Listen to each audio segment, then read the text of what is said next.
Darker Pastures is a prairie gothic horror anthology and contains scenes and themes which some listeners may find distressing. For specific content warnings, please always be sure to check the episode notes and listen at your own discretion. Thank you for tuning in. I hope you enjoy today's humbly hideous offering.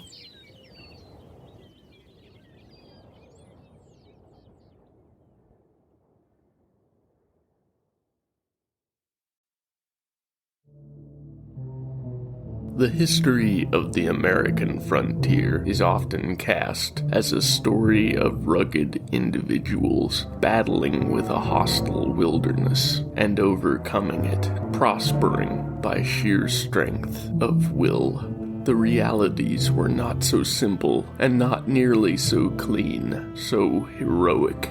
Death and misery were frequently the prices paid by pioneering frontiersmen for their desperate ambitions, and sometimes they forced others to pay those prices in their stead. The celebrated American cowboy was often merely an underpaid youth whose bitter privations and deadly labors brought great profit to ruthless cattle barons and powerful companies headquartered half a world away. And many of these young men met their end on the open range. Dig very long in the prairie earth, and you are bound to find bones, for the dead are never lonely, least of all in these darker pastures. Episode 11, Lonesome Heart.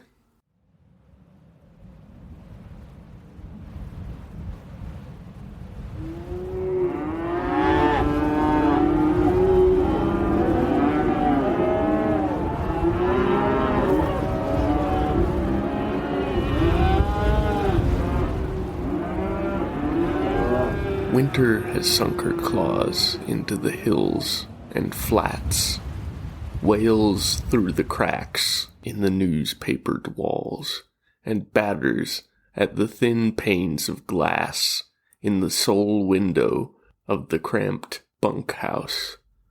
The blown snow whispers insistently against the thin timber, hissing like an angry lover, occasionally probing through the threshold with a searching, wispy white finger.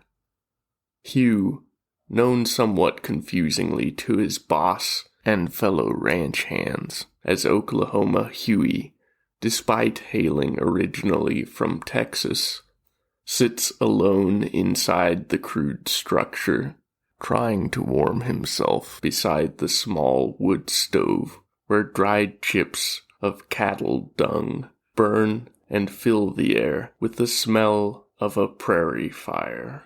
He's the last of the hands left at this outstation. The others let go or relocated to the ranch headquarters near the river, where the herd can be more easily managed over the winter. Huey has been kept on mainly for the purpose of wolf hunting, to protect the herd from predation as game becomes ever scarcer with winter's tightening grip. It is one of the more envied jobs among cowpokes, with both a good monthly salary of $30 and a bounty of $5 per pelt. But the weather has been too wild these last 2 days for Huey to even venture from the warmth of the bunkhouse, unless it's to run to the tiny cookhouse for the standard meal of bacon, biscuits, beans, and strong coffee, or to the outhouse for his other needs. Turning for a moment from the wood stove and its blessed heat, he gazes forlornly at the sole pelt he has managed to acquire this winter. It lies draped over the back of an empty, home-carved chair, gray and heavy and lifeless. He thinks of the night he obtained it, when he had been roused from sleep by the bawl of a yearling steer that had strayed from the herd. It had not been the customary sound of a lonely bovine seeking its fellows, but a cry of mingled panic and rage, the sort an animal only makes when it finds itself in mortal peril. And so he had thrown his coat and boots on over his pajamas and gone out into the dark, unarmed. The snow had not yet come then, and he had, as hastily as he could, thrown a saddle on a horse and mounted up, left the stable, and ridden toward the bellowing. He had only left the small cluster of buildings about 30 paces behind him, when, by the faint moonlight, he had seen the steer making its desperate threat display of lowered, short-horned head and hoof-churned dust cloud, seen the 3 lean wolves that were even then encircling the beef. 2 of them had turned at his approach, and, fearful as wild wolves often are of men, especially on horseback, turned and fled across the benighted prairie to find less dangerous quarry. But the other had lingered, perhaps made desperate by hunger, or perhaps driven to the same fear-fueled fury that its intended prey had felt, had instead turned to growl at Huey and bared its long, long fangs. With neither rifle nor revolver at hand, Huey had instead relied upon that which resides on every cowboy's saddle, his lariat. He cast it twice before he ensnared the deadly hunter, then, improvising, had knotted the free end and used it as a heavy flail, beating the wolf slowly to death. Such cruel treatment of humankind's distant kindred is nothing new to Huey, is well known to every man who ever rode a cattle trail, and never before had Hugh given it a second thought, except, perhaps, as a toddling child, wholly new to the world. But at the last he had seen by the waxing moonlight a look of intelligent suffering in the eye of that wolf that had given him pause, and then that had given way to a piercing gaze of such absolute hatred that it had made his veins feel frozen solid. As much to kill that unaccustomed feeling as to earn his pay, he had dealt 3 final, heavy blows to the wolf's skull, then secured the lariat to his saddle horn, and dragged the carcass back toward the ranch station, to hang it up and skin it in the morning. He had spent the rest of the night rounding up the stray steer and driving it back toward the herd, returning to the small bunkhouse as dawn had tinged the sky a frigid gray, and sleeping until late morning. It was only a few days afterward that the snow had come and cut Hugh off entirely from the outside world. Hugh's lip twitches with distaste for the memory. Like every cowhand, he has ridden horses to exhaustion when the need arose, broken the tail of a truculent bovid to turn it, even killed both mount and beef by occasional accident or necessity. But never once has he felt guilty for doing so. But for some reason, the wolf's final expressions seem scored into his memory, and that golden, baleful eye creeps at times into his dreams. This is something that he will never speak of, not to another cowpuncher, who would only disgustedly deride his softness, not to one of the smiling, whispering painted ladies in the distant cow towns, whom he sometimes pays for the privilege of sharing their bed for half an hour. Not even to any woman he may someday convince to take him as husband. He doesn't dare to look at the table where the slightly cracked skull sits. After he had skinned the beast, he had thrown the carcass out into the grass for scavengers and rot to take as they may, but not before cutting off the head and simmering it in a battered old pot for the better part of a day to cook the flesh off the bone. Ever since, though, he has wished he hadn't bothered.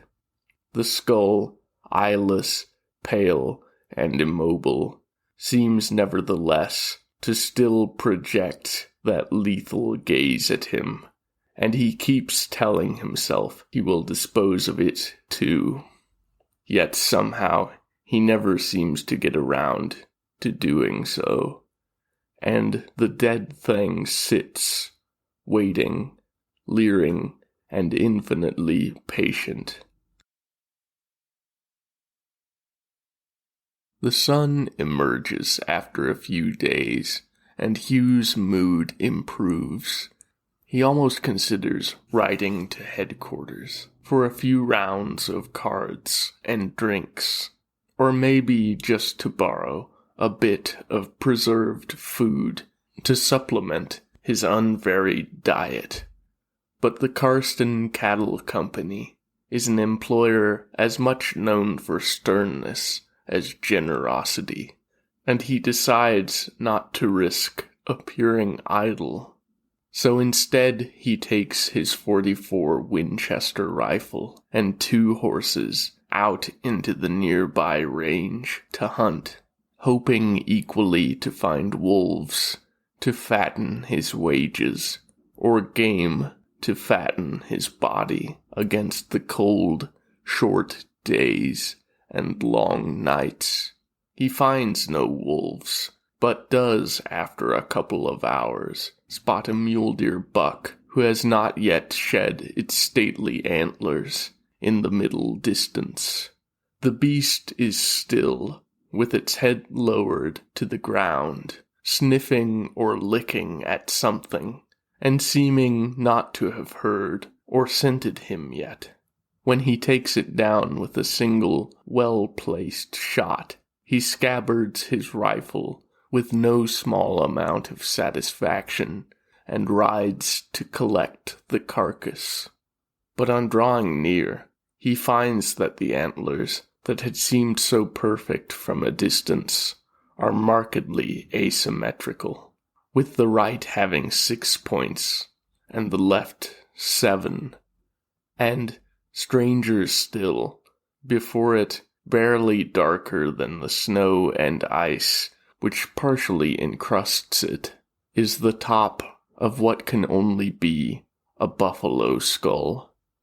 Most of the bone has fragmented away, either by crushing or slow weathering, but the 2 curving, porous horns remain mostly intact. Hugh wonders if this was what had held the buck's attention, shakes his head in dismissal of the musing, and kneels to work the partial skull free from the soil and frost. Examining the aged thing for only a moment in curiosity, he stows it in his large saddlebag, then hefts the buck onto the back of the second, unsaddled horse, and lashes it into place. He returns home, looking forward to a change in diet, planning how to prepare and cure the meat. But from time to time, as he looks back at the mismatched antlers, he frowns and wonders if there was something wrong with the creature. Some unguessable health condition. But the rumbling of his stomach is enough to dispel that concern quickly. The snow continues to fall sporadically, ever deepening, swept by the wind into long, wavy drifts.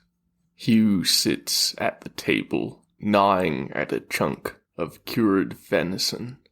At first, he had relished the taste, first of the fresh venison he had cooked into a simple stew, then of the meat he had preserved. It had seemed so different from the bacon and beans on which he has been living, but after days of working away at the buck's meat, he has come to associate the flavor with the wild wind and the insistent chill, with the snowfall that never seems to fully relent.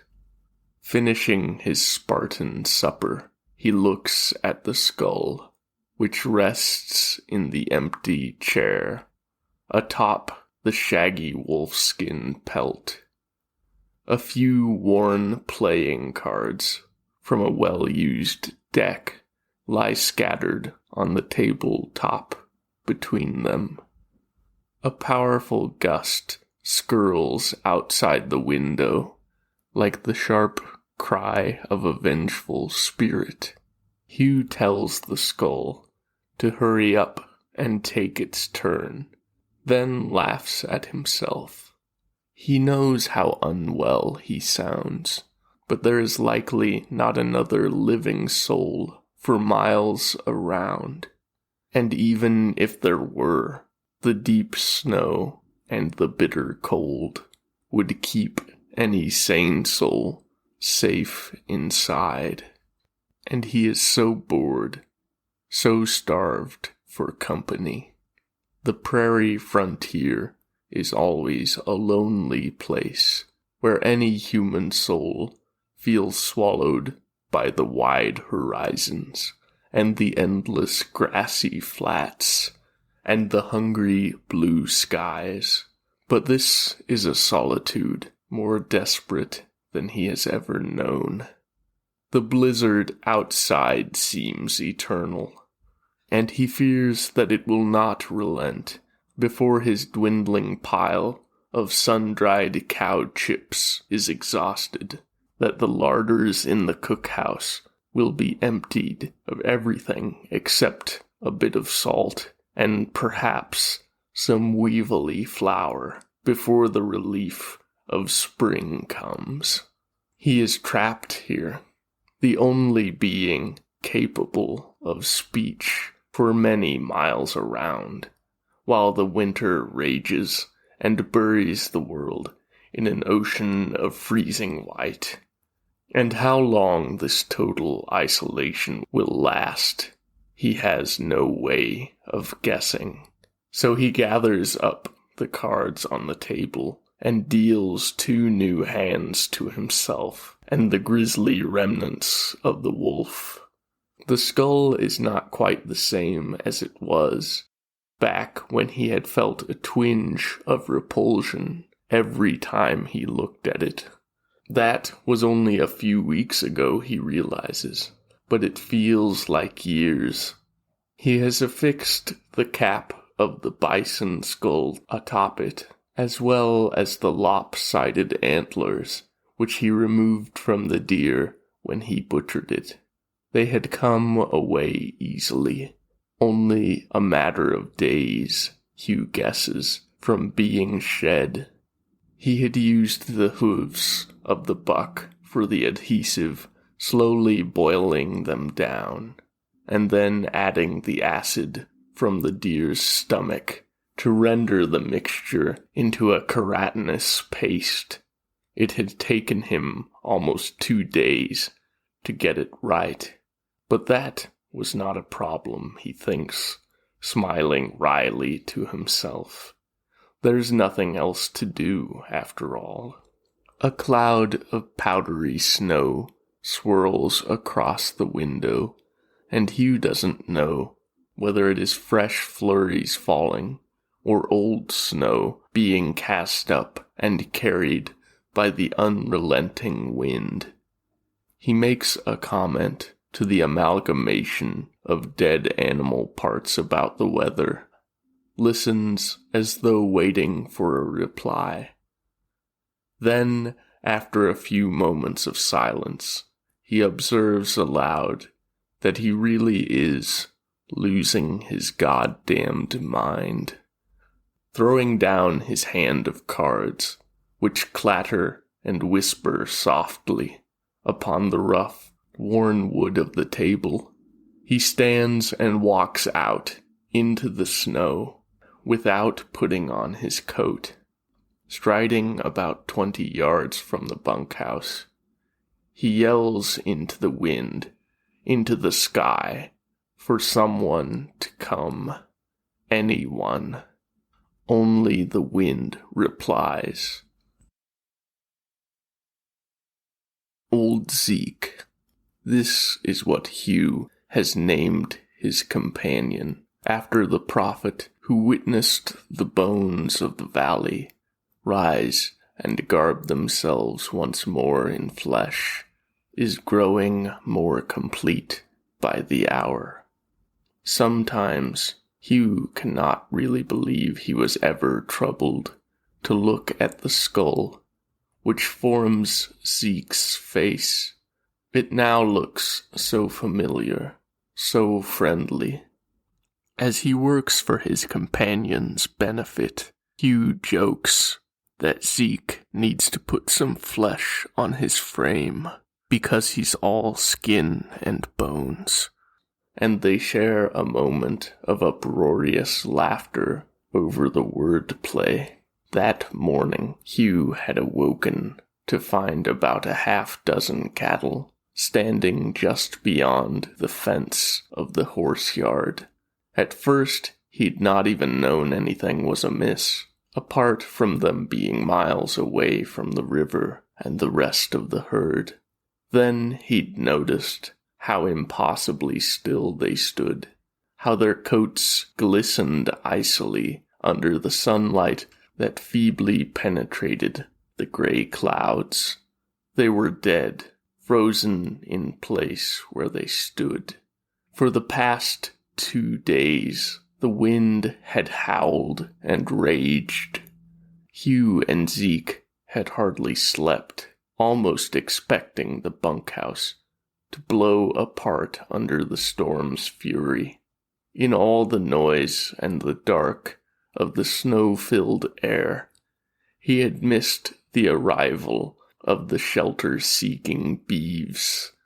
Not that he could have saved them, in truth. There is not enough fodder, not enough space in the small stable to shelter and feed both them and the horses, but he could, at least, have skinned them while their bodies were still warm enough to allow that grim work. It is what his boss would want, so that the ranch could at least recoup some of the value from the dead creatures. Yet, as Hugh sits there, working, he thinks he might have used it for the benefit of his new friend instead. But there are other things that will serve, he reminds himself. Somewhere deep in the pits of his bewintered mind, Hugh realizes that he's lost, that he has come unstuck from reality. But he also knows that there is nothing for him in the harsh solitude he has left behind. So instead, he focuses on extending and filling out Zeke's unfinished body, using the bones left over from the buck and the glue he rendered from the hooves. He has almost completed a crude skeletal body and limbs for Zeke.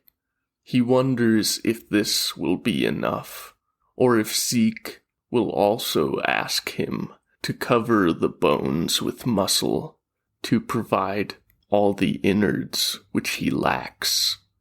Scratching at his lengthening beard, Hugh thinks that, if he must, he can spare one of the horses in the stable, if they too have not frozen in the night.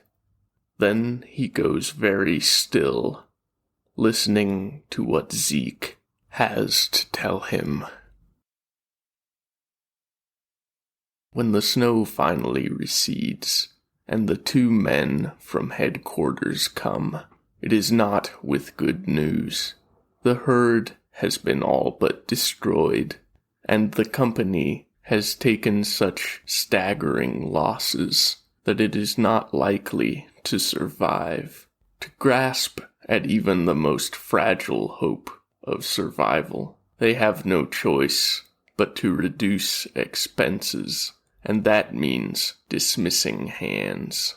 So the two men are not surprised when there is no answer to their knock upon the bunkhouse door, but neither are they discomfited, since it is company property.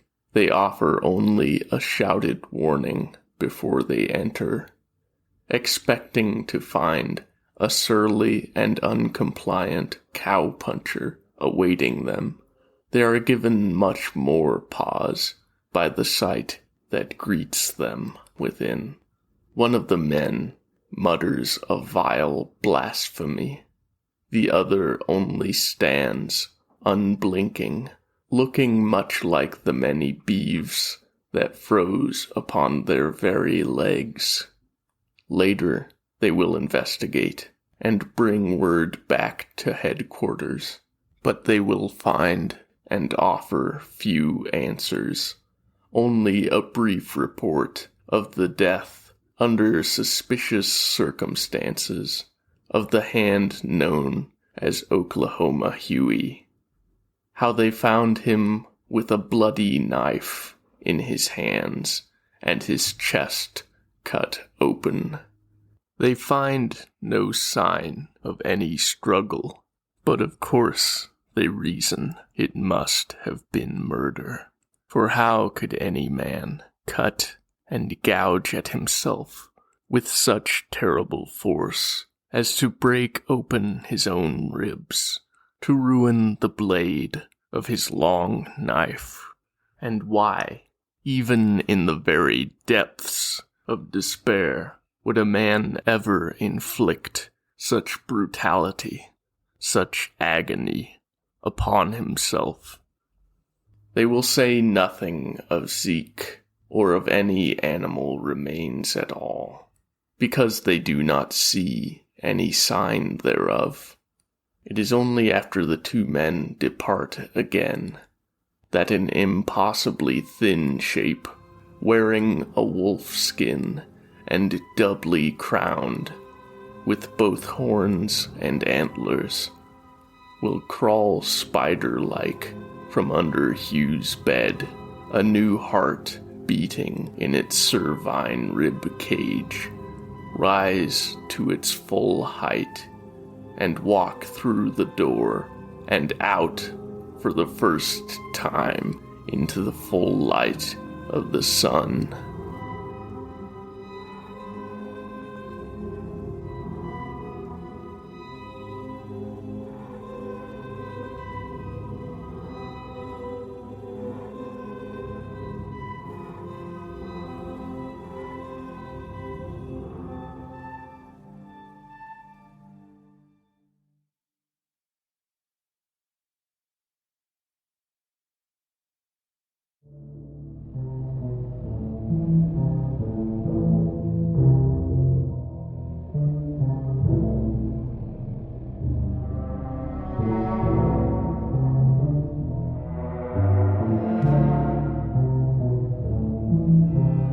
Story, narration, editing, and musical arrangement by Lars Mollevand.